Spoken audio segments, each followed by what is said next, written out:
This is Michael Jordan's mom's advice to him after failing his high school tryout. One of the most curious but inspiring stories about Michael Jordan and his legendary basketball career was when he didn't earn a spot on his high school's basketball varsity team.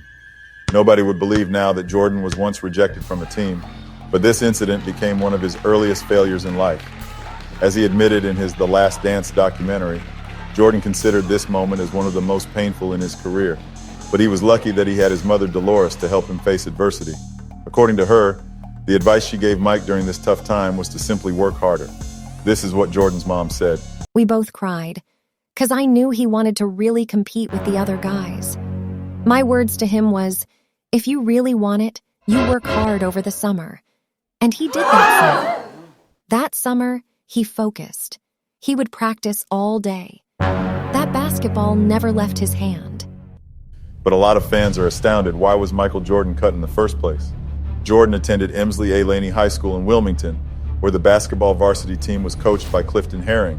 In 2012, Herring revealed why MJ didn't make the last slot for the team. According to Coach Herring, Jordan was assigned to junior varsity to keep developing his shooting and defense. There was no doubt that Mike Jordan could handle the ball, but his shooting was merely good and his defense mediocre.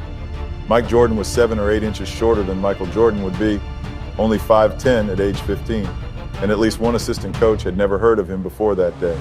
If Jordan distinguished himself at all during the tryout, it was through his supreme effort, the coach recalled.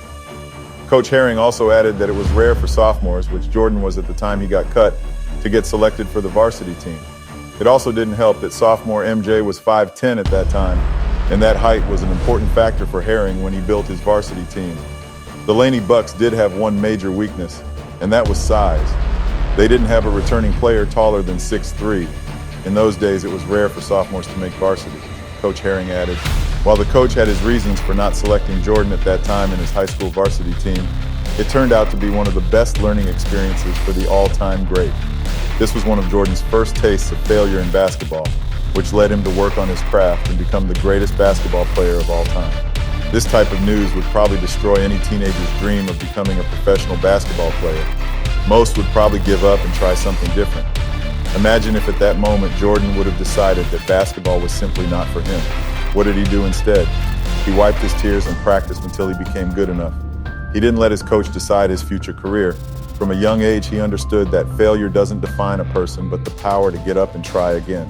MJ developed grit and realized that he understood that growth comes from overcoming failures, not by playing it safe and avoiding them. You'll sometimes fail, but that doesn't make you a failure. Learn from your mistakes, work on your strategy, be better than you were yesterday, and don't let a defeat define you as a person.